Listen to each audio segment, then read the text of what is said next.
you, Steve, for coming out.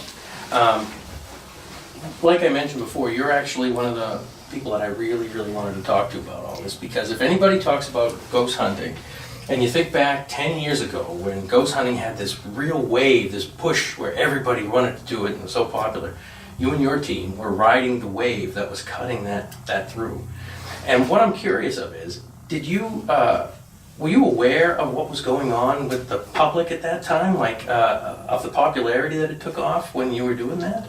It took a little while. The first, we were the first show of its type, and the first few years, everybody that came up to me were, I didn't even know people did this. This is amazing. But it wasn't until about season 2, season 1 and season 2, people were still kind of like, oh, you're, nerds that run around in the dark. That's the way it was. You didn't tell people. Even when people recognized you, they're like, I know you from somewhere. Oh, and they would literally call us idiots. You're one of those idiots that run around in the dark looking for stuff that doesn't exist. Yeah.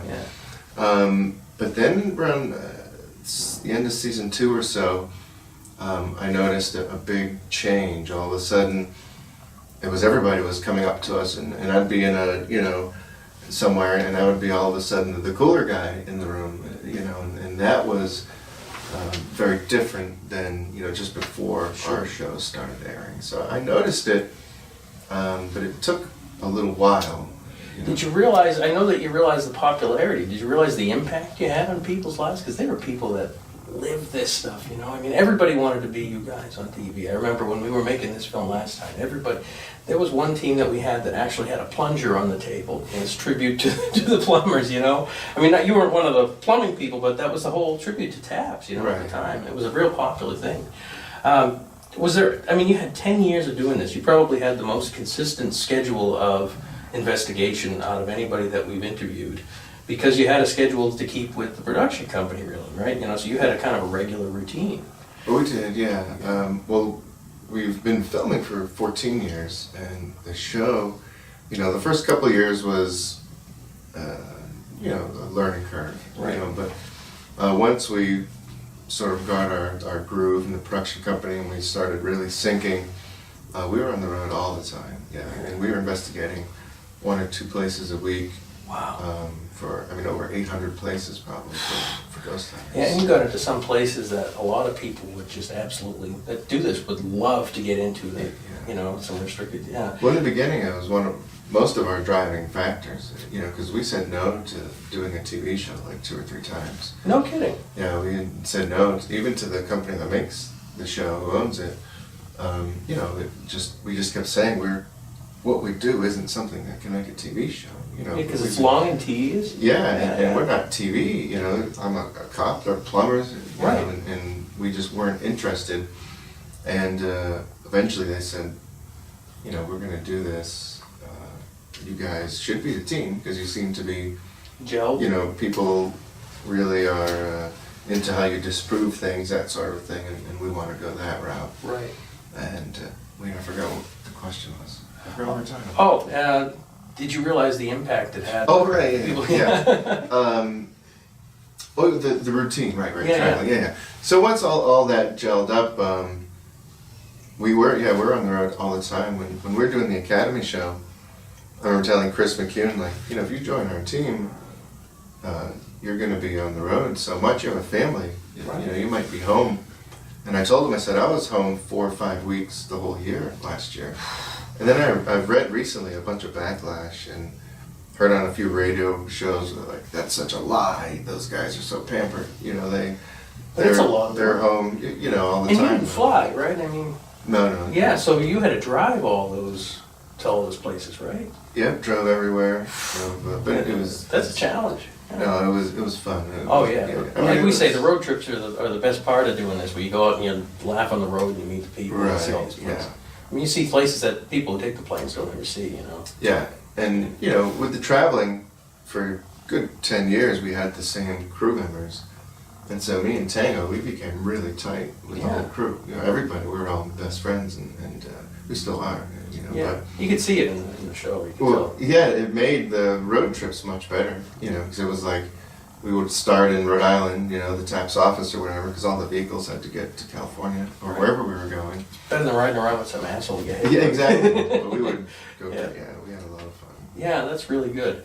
And over the time, I mean, were there any points throughout that whole time that you thought, I'm done with this, I just want to get rid of this? Were there, I mean, there's always good and bad times in anything you ever do, but was there any ever point where you just thought, I'm done with ghost hunting, I don't want to do this anymore? I mean, No. You still is course. just in, yeah. Yeah, You investigate outside the Oh, show? yeah, of course. So Yeah. you're still active, wow, that's really good. Absolutely. Yeah.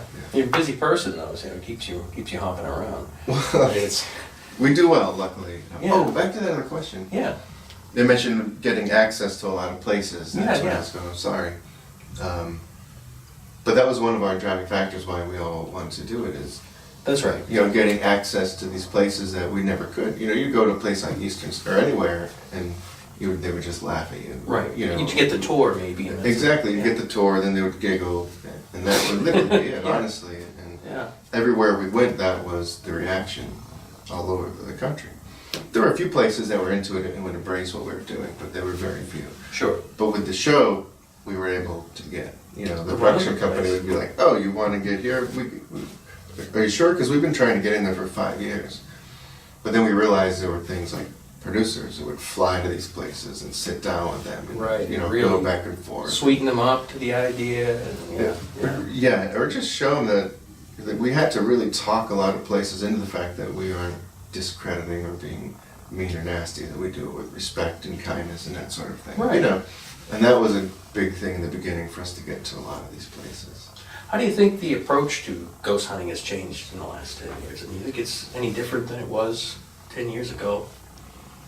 I think the accessibility is much different, and the equipment, you know, or the willingness to work with the equipment. Right.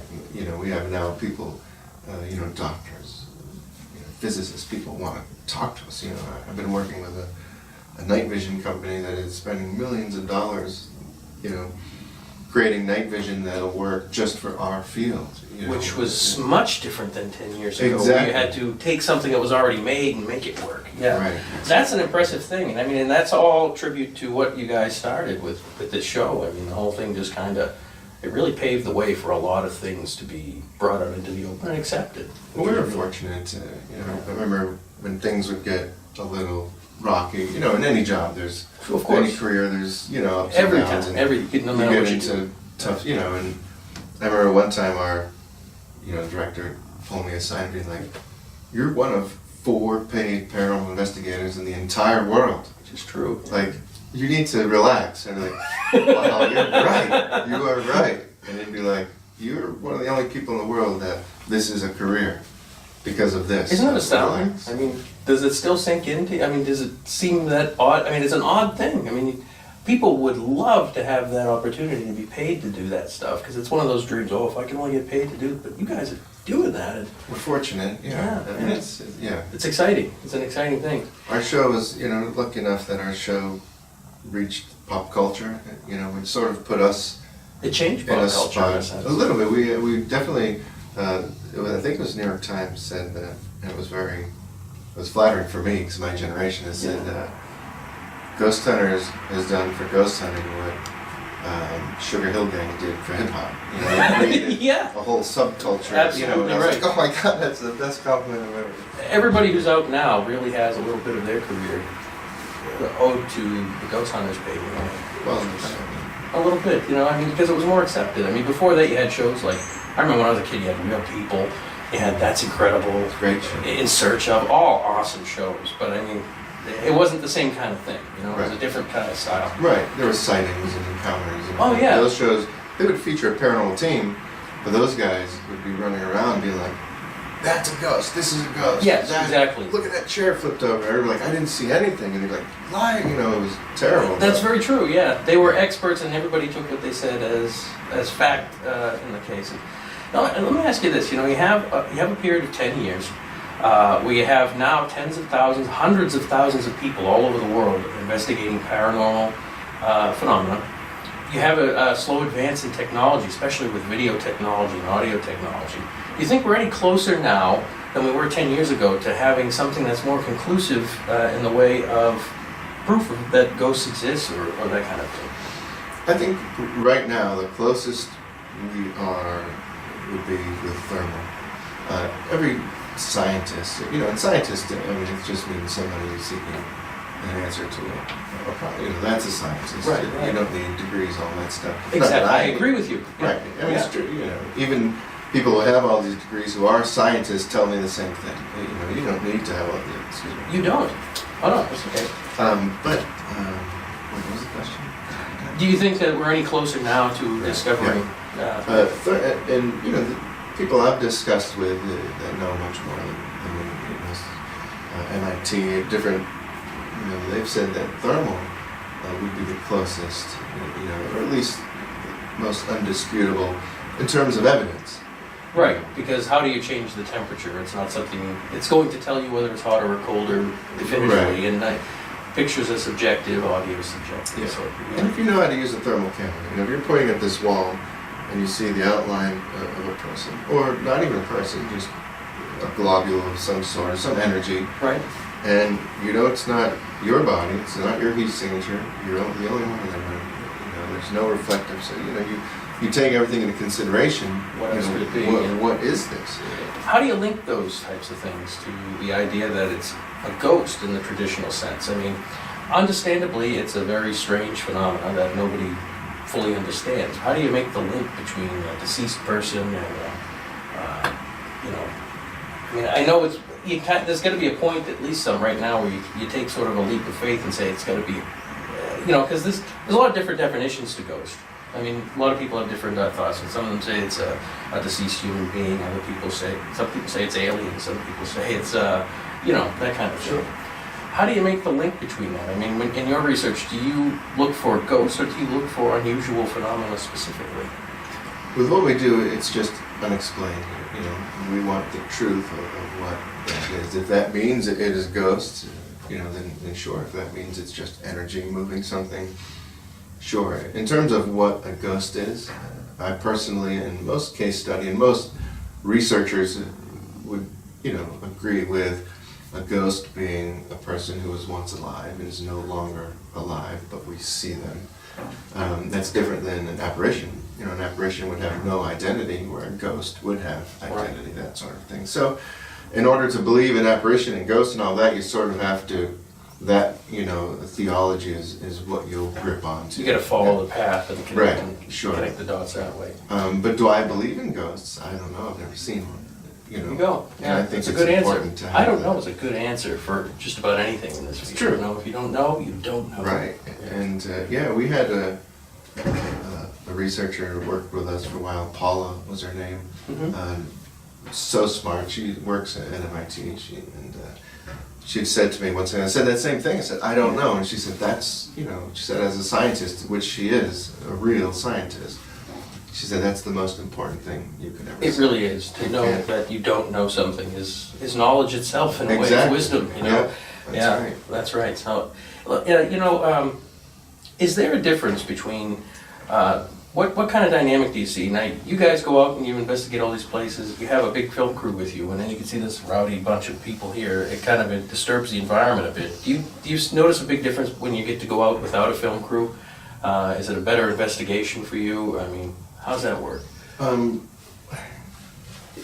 the beginning, it was a little clunky in terms of, I remember, we went with the executive producer at the time, and they were sort of feeling out what we did. It was our first investigation. It was in Altoona, Pennsylvania. Yeah. It was me and Brian, and he said, so what would you guys like to do? Because from the beginning we made it very clear. Once the investigation goes, it's ours. We decide what happens where, what we do. Like it's, you need to be okay with that. Right. And they were like, absolutely, we're here just to follow you guys. Right. But I remember he said to us, so, okay, and me and Brian told him what we wanted to do. It was in the basement of this place. And he said, okay, so how much time do you need down there? And we're like, we kind of looked at each other, and he goes, 10 or 15 minutes maybe? And I said, like, 5 hours, honestly. And then he looked at me again, and he said, okay, so about 15 minutes. Oh, and I was wow. like, no, like 5 hours. Yeah. We go to each spot for hours at a time. And So then there was some back and forth, you know, course. over a few, but then they said, okay, we need to restructure what we are used to accommodate what you guys do. It can't be 15 minutes, you know. Sadly, Right. there are shows that still, you know, might do that, but you can't. You have to deal with it when you come with it, yeah. So then we ran into another problem where, like you said, all the people, Right. because there are, you know, 15 to 20. Sure, yeah, it's people. yeah, it's a big thing, yeah. And I remember they wanted to have, you know, a logger, they wanted to have a producer, they wanted to have a sound guy, you know, this and Yeah. that, and it was Jason and Grant actually said they actually fought pretty diligently for this. Zero chance. You can't have a sound guy and, you know, all of these people. Yeah, yeah. So they actually trained all of the camera operators to be sound guys as well.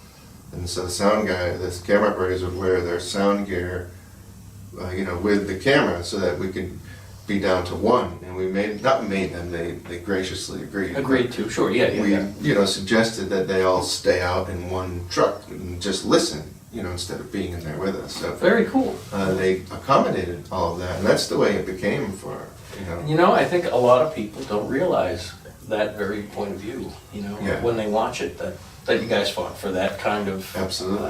you know, control over the situation. That and evidence and everything. And, Yeah. I remember one time one of our evidence tapes were missing. Jay called me, lock it up, lock it down. There's no way we're not moving until we find that tape.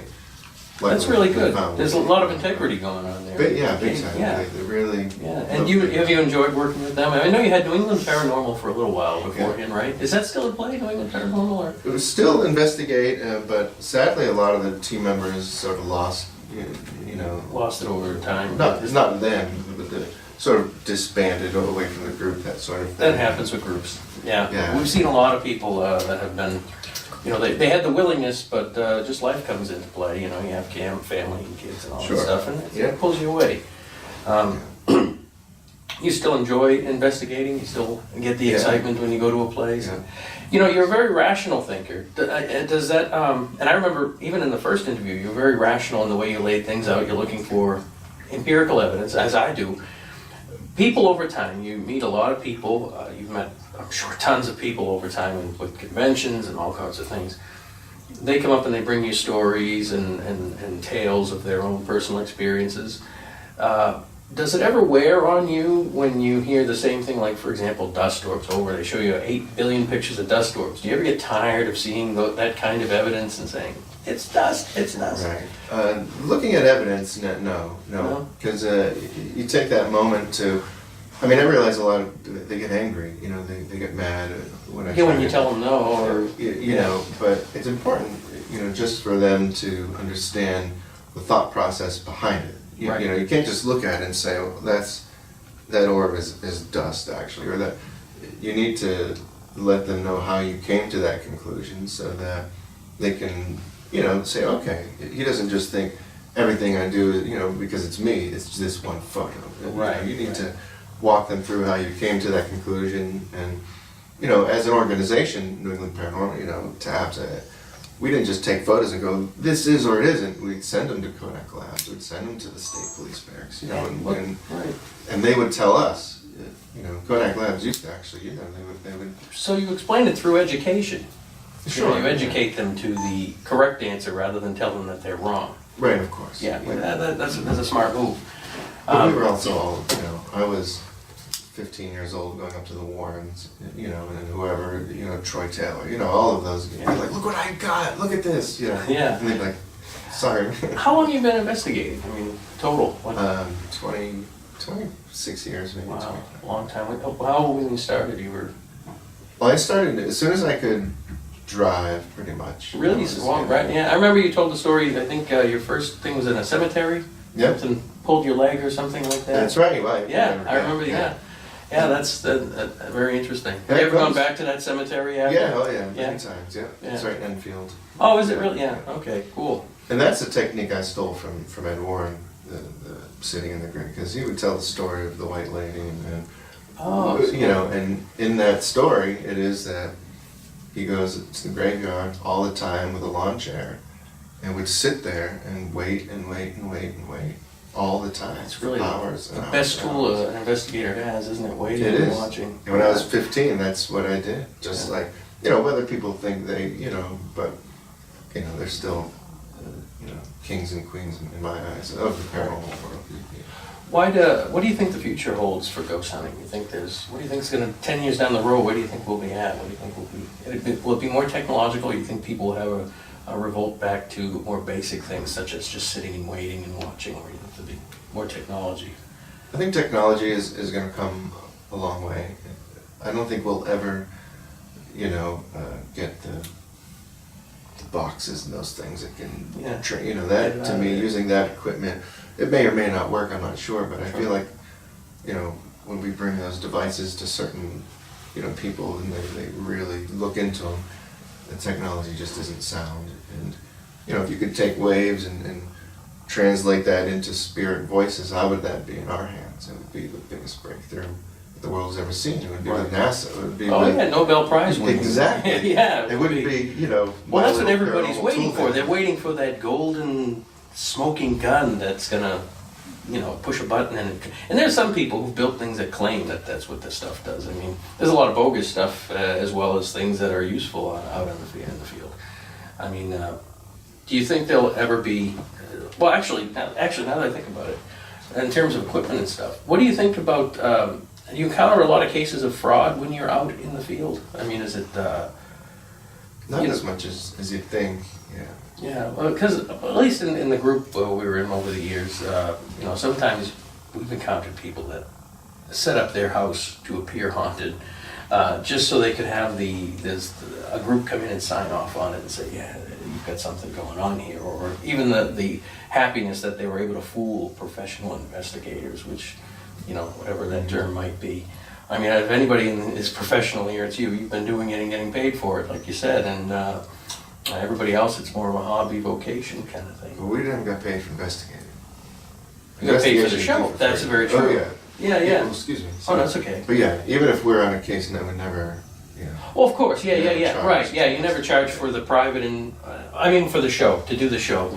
Technically, in a roundabout way, you're getting paid to let them video you We're investigating. fortunate Yeah. to have ways to, monetize off of that.